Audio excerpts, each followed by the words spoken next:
Let's mic देश का मिजाज ईस्ट।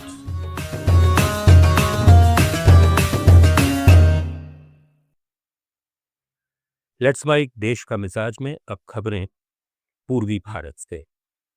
बिहार सरकार ने महिलाओं के लिए डोमिसाइल लागू कर दिया है। अब सरकारी नौकरियों में महिलाओं को इसका फायदा मिलेगा। बिहार की बाहर की महिलाओं को जनरल कैटेगरी में जोड़ा जाएगा। पहले बाहर की महिलाओं को भी 35% आरक्षण का लाभ मिलता था, जो अब सिर्फ बिहार की महिलाओं को मिलेगा। नीतीश कैबिनेट की बैठक में ये फैसला किया गया है। 43 एजेंडों पर मुहर लगी। इसके साथ ही बिहार में पहली बार बिहार युवा आयोग का गठन होगा। बिहार के कारोबारी गोपाल खेमका की हत्या केस में पटना पुलिस ने हथियार के एक सप्लायर को एनकाउंटर में मार गिराया है। हत्याकांड के मास्टरमाइंड माने जा रहे कारोबारी अशोक साव को गिरफ्तार कर लिया गया है। बिहार पुलिस की एसटीएफ ने पटना में अवैध आर्म्स का धंधा करने वाले विकास उर्फ राजा को मुठभेड़ में मार दिया। जानकारी के अनुसार राजा को पुलिस ने शूटर उमेश के साथ गिरफ्तार कर लिया था। पुलिस मर्डर में इस्तेमाल हथियार बरामद करने गई थी। इसी दौरान राजा ने एसटीएफ की टीम पर फायरिंग कर दी। पुलिस की जवाबी कार्रवाई में राजा मारा गया। वहीं गुस्साए राजा के परिजनों ने हंगामा खड़ा कर दिया। साथ ही विपक्षी दल आरजेडी ने भी एनकाउंटर पर सवाल उठाए हैं। बिहार के 81,000 स्कूलों में कक्षा 1 से 12 तक के 2 करोड़ से अधिक बच्चों की प्रारंभिक स्वास्थ्य जांच शिक्षक करेंगे। इसके लिए हर स्कूल के 2-2 शिक्षक चुने जाएंगे।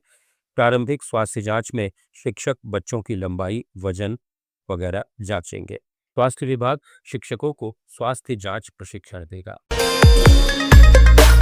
बिहार में मतदाता सूची के विशेष गहन पुनरीक्षण को लेकर विपक्ष के सवालों पर चुनाव आयोग ने कहा है कि आरोप लगाने वाले खुद ही भ्रमित है।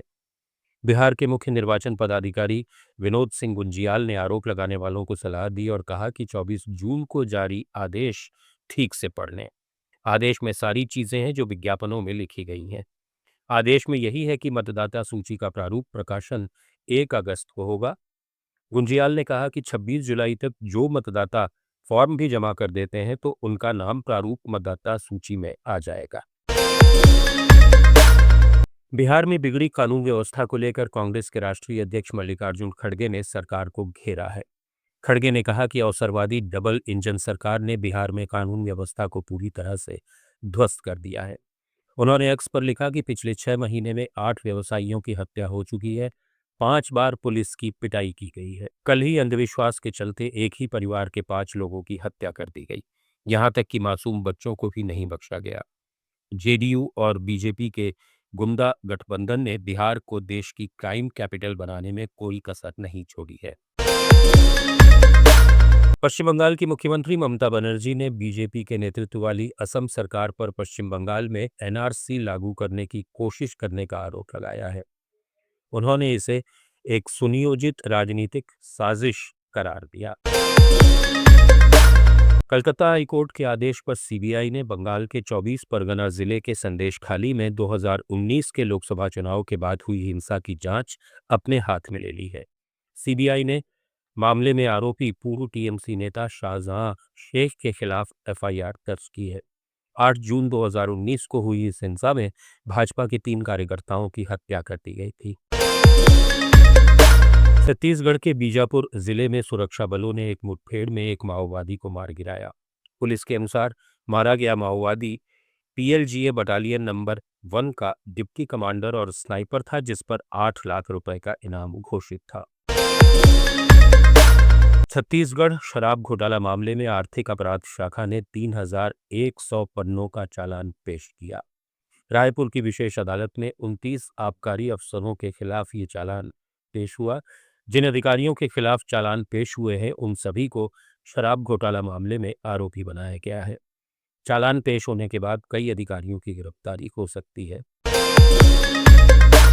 ओडिशा प्रदेश अध्यक्ष पद के लिए बीजेपी के वरिष्ठ नेता मनमोहन सामल ने नामांकन दाखिल कर दिया है। इस दौरान मुख्यमंत्री मोहन चरण मांझी, केंद्रीय पर्यवेक्षक और पार्टी के वरिष्ठ पदाधिकारी उपस्थित थे।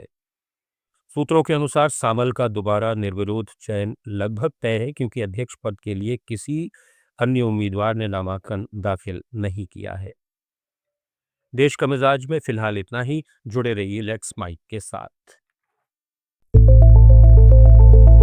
It's time for news. It's time for more than radio. Presenting the first radio news app, Let's Mic. Let's Mic, a news-based app on your phone where you get to watch and listen news, talk shows, interviews, radio show podcasts. On Let's Mic, you get all relevant information of TV, print, radio, podcast, and digital. Let's Mic talks about every segment of life.